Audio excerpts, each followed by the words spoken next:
Welcome back on this Tuesday. 8:15 is the time, and the Twins kick off day 2 now of spring training in Fort Myers, Florida. And that is where we find Sports Director Jim Rich managed to trade the cold for spring training. Well done, Jim. Good morning. Thank you. Thank you. Yes, it was a smart decision on my part. Joining us now, LaTroy Hawkins, longtime great Twins pitcher, now back as a special instructor with this group. But first, we got to rub it in, right? Because it's 70 degrees. Here, look at here. I'll show you on my phone. There's the current Minneapolis temperature. Could you read that, please? -13, but sunny. Yes, there you go. See, it's sunny. I can do the negative. I can do the very cold. I just don't like snow. So I'm fine with the negative temperatures. I am cool, but just don't add the snow in with it. I'm good. But it's great here in, South Florida, Fort Myers, having a great time. Next couple of days is supposed to be a little less pleasant for us, but it still beats -13. It does. It does. Just this group, I know it's only day 2, but it seems like there's kind of an energy around here.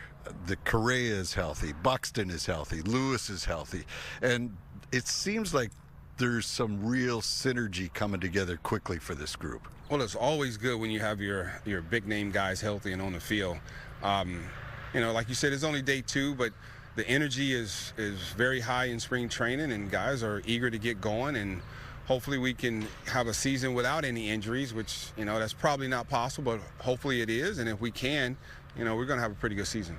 Well, that's the thing. I think a lot of Twins fans are kind of not really fired up about this club just because of the way it ended last year.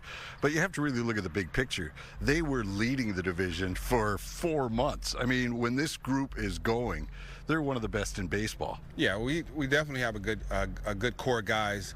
When you start having some of your top guys go down on the injured list, it gets to the point where if they're going to be on the IL for extended amount of time, that's where the issue comes, because you have to bring up these young guys who they're good at the beginning, but then sometimes they get just a little overexposed. And I think that was the case last year. And then we had some injuries to the bullpen, and Joe Ryan went down. So, we can avoid that. Like you said, we're in first place, the first 4 months of the season, and hopefully we can avoid that and win a division again.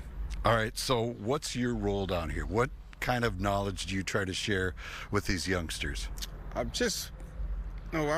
doing this for 7-8 years now, and my role is to help the guys from the neck up. They're mechanics. We have all these machines, metrics and stuff that helps them with that. We got pitch design. We got great pitching coaches that help them with that, but I can help them from the neck up with, the thought process, what they should be thinking, what they shouldn't be thinking, being in different situations, and tell them how I felt in that situation, what I did. And it all boils down to just having confidence in your ability to go out there and execute and on to the next pitch, and have a short memory. Yeah, I would like to have a short memory. That would be a good thing. Keep saying good morning, you will. All right, now you're a TV guy now. You're on Twins TV. You'll be part of the broadcast team this year. So do you want to throw back to Tom and Kelly back in the studio right now and tell them we're reporting live in Fort Myers for Fox 9? I don't want to do that. I might mess it up on live TV. I'll pass. You'll pass? You're great on the baseball, man. You're one of the best ones. We're reporting live here from Fort Myers, Florida, Lee County Sports Complex with your Minnesota Twins. We're going to head back to the studio with Tom and Kelly. Well done. Look at that. Perfect. I'm done. Get them on the payroll. I think I'll just... Yep, they're cheering back there. Great job. They are cheering. Great job. They are just applauding, whistling, and really, they're telling me just to hand you the mic and walk away. No, don't do that. Don't do that. You're a lot better than I am. Just like when he was on the mound. That's the story. The guys are just coming out on the field, and we'll bring you some baseball in a bit. Sounds good. In total command. All right, thank you, Jim. All right, let's talk about this. A welcome escape from our brutal cold here this morning. Warm summer days ahead at the baseball stadium. Let's stream. It sounds amazing. The Twins are at spring training in Fort Myers, Florida, and Jim Rich is live with a look at how this team is shaping up so far. Good morning, Jim. Yeah, good morning. Sorry the sun's so bright down here and the heat. Really? I'm really sorry, but we'll try to fight through these brutal conditions we're dealing with.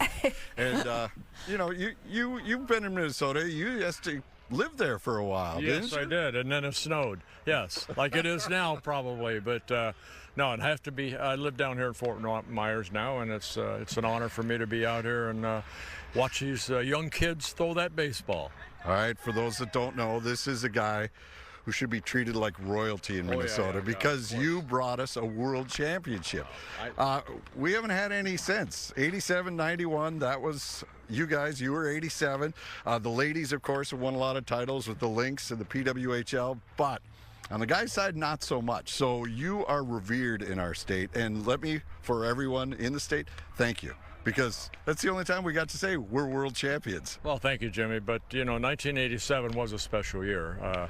You know, just led by Tom Kelly, led by a great group of individuals as far as teammates and stuff like that. And just is a magic moment. It really was.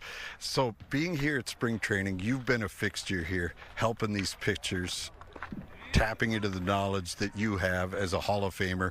What kind of things do you share with the guys? I think the biggest thing is the game has changed. Of course, you know, if you watch the game now, starters, if you can go 5 or 6 innings, they seem to be happy at that. Someone that I'm old school, a lot of complete games, a lot of shutouts. But I think the biggest thing, my message here is not only their delivery to work on, but also the mental part of them getting ready for a game, more the starters than the relievers. So have a game plan going in, the art of visualization, the art of pitching, which to me was always geometry, planes and angles. And if you can get that across to where they go out. And the biggest thing too, I think, in today's game, try to get that hitter out in 3 or 4 pitches. You know, why 100 pitches in 5 innings? We didn't have the pitch count. Hitters used to let us know when we were done, sometimes in the first inning. But, you know, you went out there and you tried to get the out as quick as you could. And it's a game within a game. A lot of times, to be honest with you, I would start with nobody on, but I have an imaginary runner at third to the first hitter I'm going to face that inning.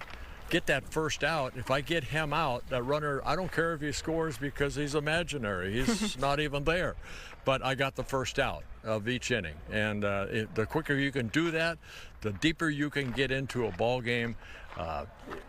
Maybe a complete game, which you don't see too often anymore. But at least get into the 7th and 8th inning. It allows that bullpen to be rested for the next day. That's your goal as a starter. If I could go 9 innings, it makes that bullpen starter for the guy behind me stronger. No doubt. When you look at this rotation with Pablo, Joe Ryan, and Ober, and now they're back again, how much better do you think they can be off of what they did last season? It's important for all 3 of those guys to stay healthy. That's the key. You know, Joe Ryan, who had some injuries last year, he needs to stay healthy. Pablo can pitch. He's a good pitcher. He's a guy that can go 7 or 8 innings if he's you know, given that opportunity. Ober the same way. So these guys have to pitch 200-plus innings, and I almost laugh because 200 innings, if we didn't have 200 innings by August, you know, we don't have a very good year. But, you know, if they can pitch 200-plus innings, it's going to take the wear and tear off everybody else. But also watch Chris Paddock. Paddock's got good stuff. Davis Festa, maybe the 4 and 5 type guys in the rotation that can go, you know, 5 or 6 or 7 innings. All right. I like it. So you should tell everybody up there, fly down here, right? This is worth coming. Yeah. Well, we actually got a cold front coming in this weekend. It's going to be in the 70s. Oh, 70s. Wow. I have little grandchildren watching up in Duluth on Fox Local. Should we say hi to Nora and Greta? Nora and Jetta, hi. Hi, honey. There you go. You got grandchildren. You got lots, we have right? 12 of them, yes. Wow. Don't ask me their names. They don't come when we call anyways, right? No. All right, well, Amazing. we got to get back to work. We're really working hard here. Yeah, Looks like that's it. great. Good No, job. I never swear. No. I swear we have a great time down here, though. It's beautiful down here. Yesterday was, they opened it up to the fans. There must have been maybe a couple thousand people out here just to look at Twins baseball, but just be outside and watch a game of baseball. Exactly. Got a It's whole lot. coming. It's coming, Minnesota. It'll be this warm there soon. Just hang in there. Sure. But Thank he's you, got Jim. work to do. Yeah. Thank you. Thank you. Thank you. And Appreciate thanks to it. Bert, too. Yeah, that's Amazing. awesome. I could just listen to him talk forever. That was Just fascinating. fascinating. Yeah. All right.